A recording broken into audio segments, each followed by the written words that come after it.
What's up, boys? He's back again with another video. Don't forget to drop me a like, subscribe, you heard? We're trying to go up. So we're finna be reacting to the most horrifying Halloween deaths ever. Y'all know it's Halloween season. We in the spirit right now, so yeah, we gotta lock in. But don't forget to drop me a like and subscribe, man. The Hershey's incident.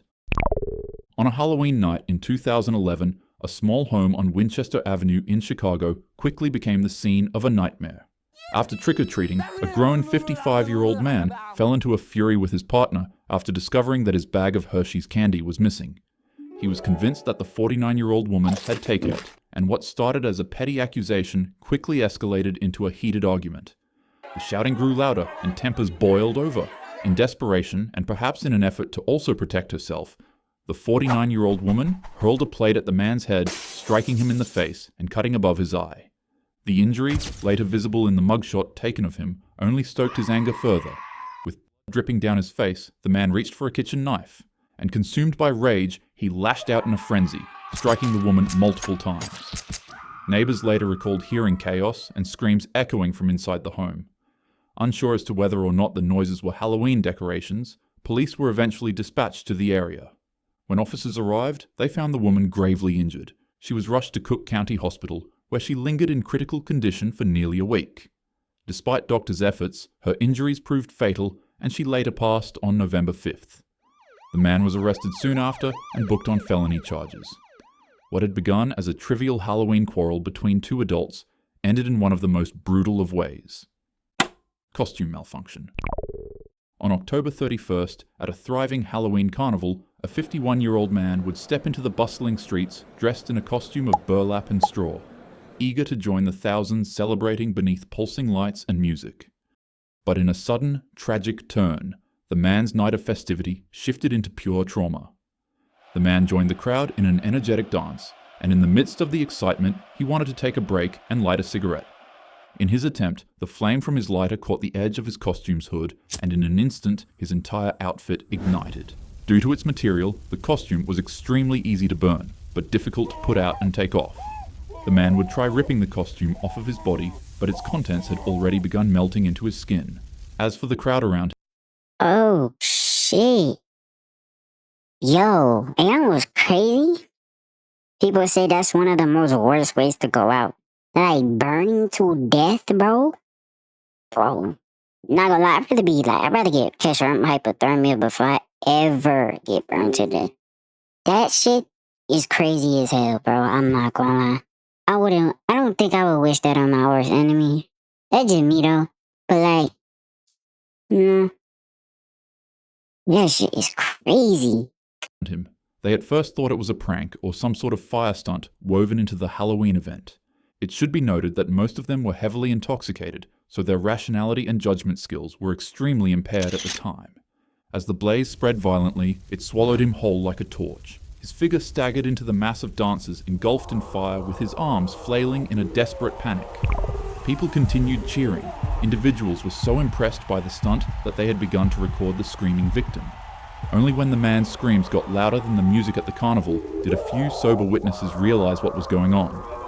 They rushed in to help and tried to rip off the burning pants and jacket that were now clinging to his skin. People took water bottles from their backpacks and emptied it onto the blaze, while others in the crowd continued chanting, snapping pictures, and dancing to what they perceived as a stunt. When the flames finally calmed, he was barely recognizable. Despite being rushed to the hospital, the man ultimately passed away from his wounds.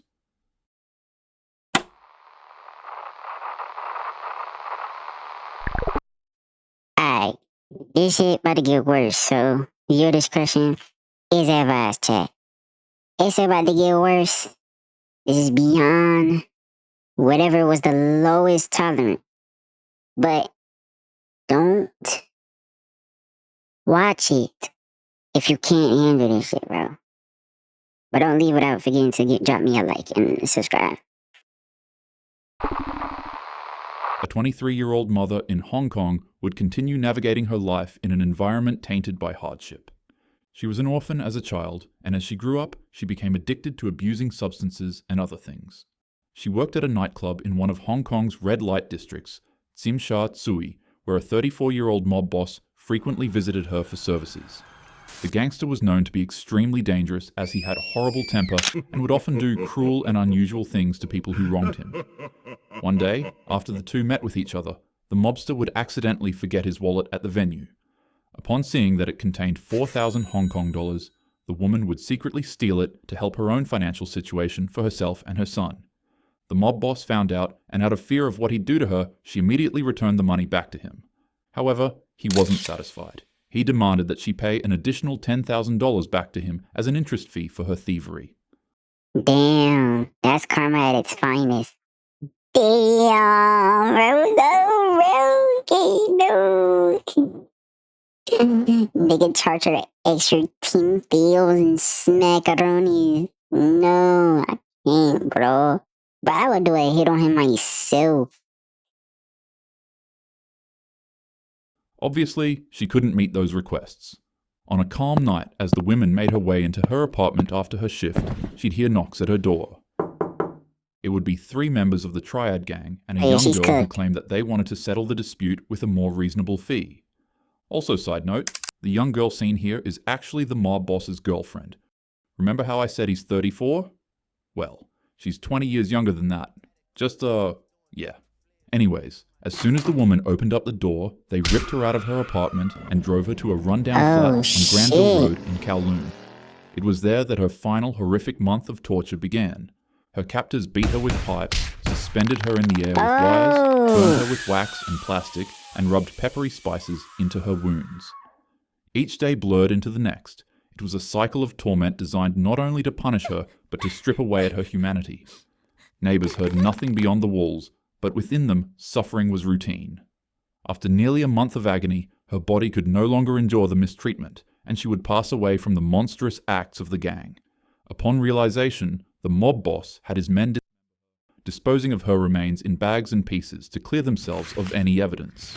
However, in a grotesque and cruel twist, the boss would have her skull boiled clean, polished and preserved, and then stitched into his girlfriend's Hello Kitty plush. Actually, I don't really feel comfortable considering her his girlfriend.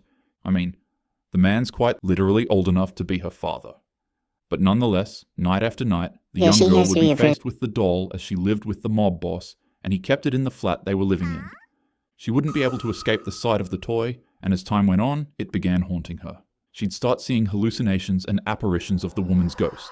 The spirit would follow her every day, weeping dreadfully. It'd stand by the corner of her bed, staring at her every night, and if the girl ever fell asleep, it'd show up in her dreams as well, and turn them into nightmares. In her words, she said that it kept haunting her while demanding justice. It got so bad that the girl developed insomnia, and for weeks, she'd barely eat or sleep. Why did she start haunting her though? She didn't kill her. It was the mob boss. Bro, damn. Well, I guess she got caught up. She got caught up with the wrong crowd, so I guess karma came and bit her back in the ass. Eventually, she broke. She ran to a nearby department, and reports from the Kowloon police station say that she turned up at the building shaking violently. As mentioned from witnesses, rather than her saying that she has a crime she needs to confess, the first words that left her mouth were something around the lines of, "I keep seeing her. I can't sleep. Please, she won't stop crying. She won't leave me alone." She was literally traumatized. The girl told police absolutely everything they needed to know, and officials set out to arrest everyone who was involved. The 3 men. Actually, they don't really deserve to be called that. The 3 criminals were all sentenced to life in prison with a 20-year. Bro. What? He's the mob boss? There's no way I'm taking this nigga serious. We're talking about the dude on the right, for real. Bro, this nigga looks like a pedophile. I'm not even gonna lie, bro. And the girl was 20 years younger than him. Mind you, he said he's old enough to be her father. And that nigga on the left, I ain't gonna lie, bro, that nigga's ugly as shit, bro. And that nigga in the middle, he looks like a bitch. Year minimum before parole.